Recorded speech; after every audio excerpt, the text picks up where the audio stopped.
So what's the Grape Explorer talking about today? So we are on our first leg of our journey. We're in Portland, Oregon, one of my favorite places. And we are at Powell's, which is like the biggest bookstore in the world that has tens of thousands of different subjects.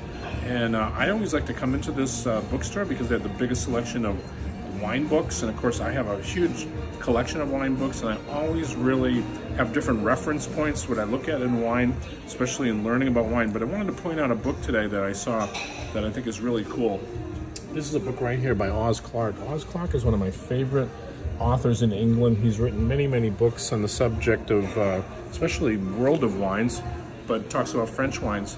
And what we are tasting here is a Pinot Gris, because if you come to Powell's, you can hang out at the coffee shop and they have wines by the glass. How many bookstores actually offer a wine by the glass like that? So, but this is a beautiful Pinot Gris that we're tasting. Pinot Gris is probably, I would say, one of the most important grapes here in Oregon. Cool climate grape. I think if you remember correctly, I did a Pinot Gris from Alsace.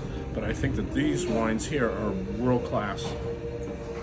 And especially, you know, here in Portland. So we're having a great time. We're going to be visiting some wineries tomorrow in the Willamette Valley. So we wanted to at least share with you, if you're in Portland, you have to come to Powell's. This is like the most iconic bookstore in the world. I mean, it's just, I mean, every avenue of books is identified by different colors. The wine is in the orange room, which is kind of funny, orange wine, orange room. But at the same time, again, we just wanted to give a shout out to Powell's because we love this store, and they'll ship books anywhere. So if you want to buy any of their books, especially this one right here, this is Oz Clarke's newest one, red and white, comprehensive book for, especially if you're a beginner and you want to learn about wine. Oz Clarke is really the happening guy. But even if you're a professional in the wine trade, you got to read about Oz Clarke. He's just great. Again, Grape Explorer, having a great time in Portland, Oregon. Cheers.